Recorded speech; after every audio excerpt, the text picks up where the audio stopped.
Hello once again YouTube, Chris the Nightbringer here, bringing you some StarMade today, and it's new even Fleetworks today, not station reviews. So, real quick, before I get into this whole structure thing that's in front of you, I would like to talk about, channel stuff. Obviously, station reviews are still going to be a thing. I'm going to go through every single station that was submitted and do a review on them. It's only fair to the builders, because I only currently have gotten through, I believe, the Trading Guild stations. But I have all of the pirate stations recorded already and pretty much ready. I think they're actually all up on my channel already. I just have to post them publicly. And so you will be seeing those as well as the abandoned stations. You'll be seeing about one a day until I'm done with them. And then I will continue the station reviews after like maybe a week of a break. And I'll be doing them not as often, but, maybe one or two a week. And if you want to submit a station for review, you can totally do that, but do not do so until all of these station reviews for the abandoned stations are done. That being said, the contest is over for the stations, and I'd just like to congratulate everyone that entered. Pretty awesome shit, awesome stations. Some of them I, totally rooting for, and I'm actually surprised that some of them did not get as many votes, because there were a lot of amazing stations there. What else was I going to say? Oh, congratulations to the winners, and that does include me, which, to be completely honest, when I first started the reviews, I was a little skeptical, I was a little scared, and then when somehow the forums accidentally let me see the reviews for the station, the Trading Guild stations, and not the reviews, but the polls. The current status of the vote was revealed to me like 2 or 3 days early, and I saw that I was in 4th for the Trading Guild, and I was like, oh god, I may make it, I may not, who knows? I could get pushed out at the very last minute, and it turns out I won for both stations that I submitted, which is just nuts, because if that's, confirmed with the devs and everything works out, I've contributed to this game. Legitimately contributed to this game, and that is just insane to me. I cannot believe that. I mean, I guess I did good.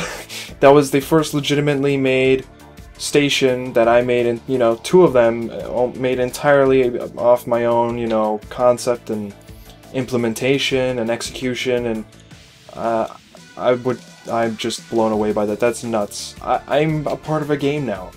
See, never thought I'd be part of a game. Always thought I'd just be reviewing them and playing them. That's just crazy to me. So hopefully, the devs can confirm that all of those stations are going to be in the game, and they'll make a post about it, and we'll see what happens. And regardless, you guys can still download it if, none of that happens. But anyway, moving on from that, the only other thing that I would like to mention is that, oh god, what else? I'll probably be doing a little bit more Elite Dangerous in the future, which is fun because they've got Beta 3 out, and, there's a lot of stuff with that, and Alien Isolation.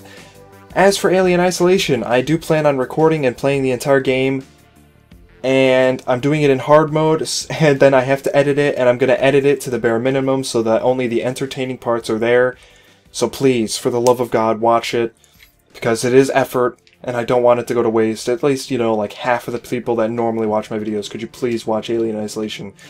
It's just nice to get away from StarMade once in a while, and I don't want to post solely StarMade on this channel. It gets a little boring sometimes. You get dried up, you get burnt out, you gotta spend your time playing another game.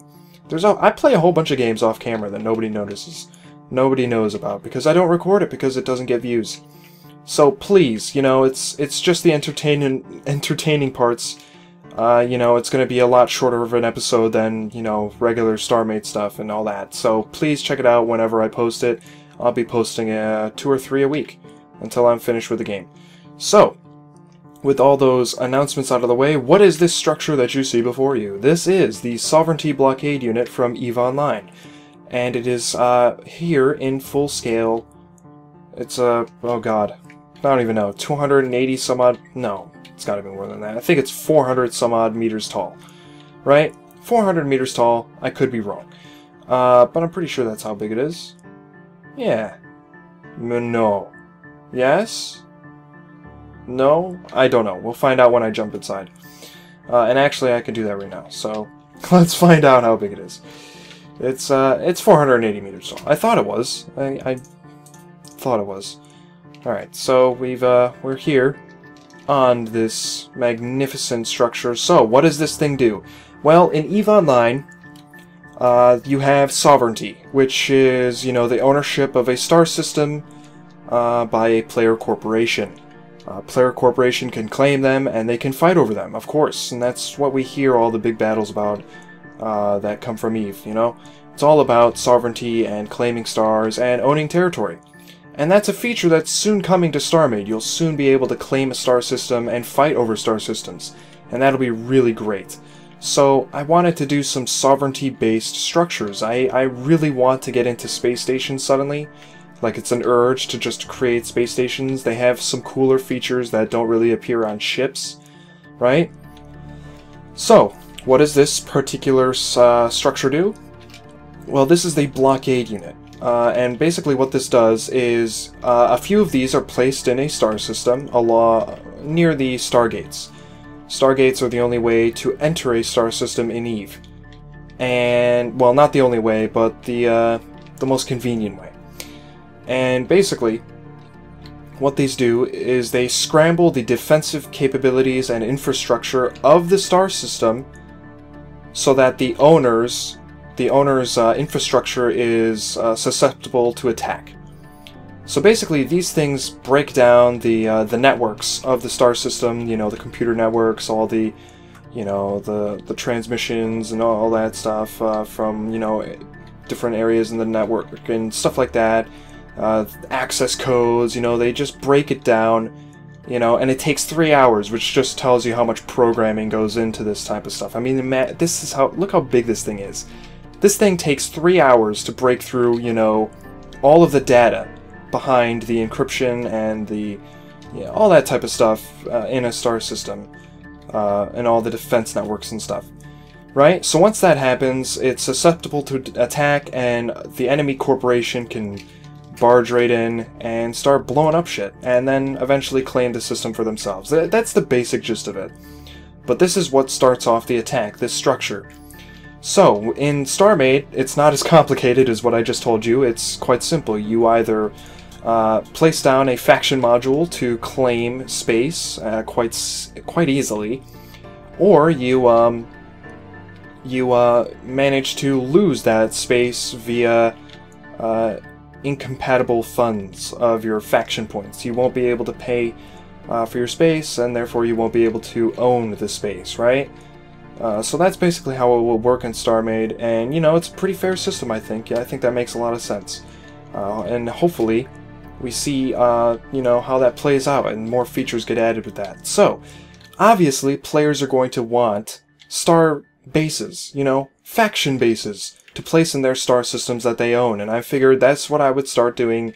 I was going to start creating these structures, these bases that players can build, buy, whatever they need, whatever they want. Hopefully, there will be a way to actually buy stations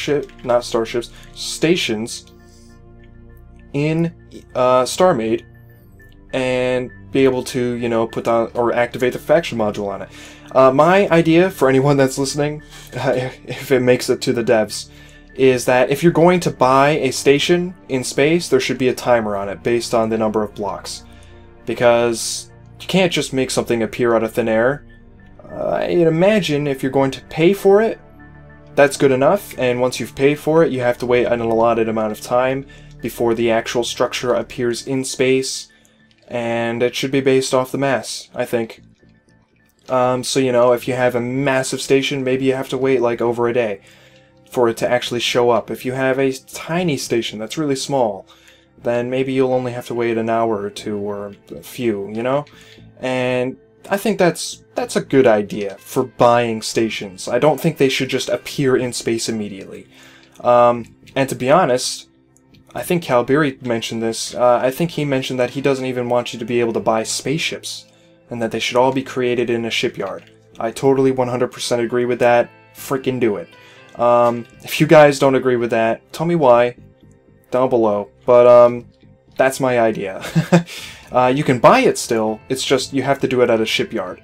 I think that's a good idea. I think that's an amazing solution to that whole predicament of you know, buying ships instead of crafting ships. Anyway, this station right here does not serve the function that it would in EVE Online, but I am planning on, you know, releasing it as a base for players to use. It's going to have quite an interior, although it's going to be limited. There are other Starbase structures that I plan on releasing, and I can load one of them up in a second. /load Minmatar control tower. Oh god. No, not 120. Import MCT 20. So I've just loaded in a Minmatar control tower. This is a control tower that a player or a small corporation can buy and set up in space, and it's technically something that a single player can afford. Oh my god, it's quite close. I'm gonna apologize right now if you hear a humming outside. There's a fucking helicopter and it's really annoying. Do you guys hear that? Why do they fly so low? It's literally 6 or 7 in the morning. What the fuck? Okay. Anyway, here is a control tower. This is quite literally 20% of its actual size. This is quite literally 1/5 of the actual size. But this is another Starbase that I plan on building and you guys will be able to use. This one is going to have a few more accommodations. It's going to have medical bays and a lot more living space. This thing right here is just going to be a marker. It's going to be something that a player can buy and place in a system, and it will allow them to control the system. It's going to have some cool interiors, but for the most part it's going to be there aesthetically and for, you know, the cool interiors. There's going to be cool machinery in here. This centerpiece pulses with blue light. If Schema ever implements a rotational block, something akin to the motor from Space Engineers, something that functions similarly to turrets and turret docks, this entire, you know, antenna thing sticking out of the side actually rotates, which would be really great. So, that's the plan for this. I'm planning on hopefully releasing this thing within the week of this video.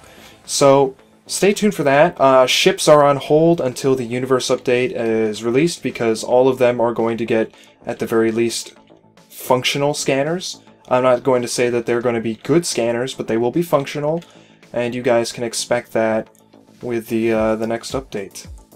But for now, that's all I have time for. Expect, you know, stations to be worked on as well now with the faction update. I've managed to get a few hours in and import a lot of structures, so I'm definitely looking forward to building them because they're really interesting. So, thanks for watching. I'm Chris the Nightbringer. You can, you know, stay tuned, I suppose, by subscribing, hitting that button down below or somewhere else on the screen, wherever you fancy to click with your mouse. And you can check out my other stuff, leave some feedback down below, and I will see you all next time.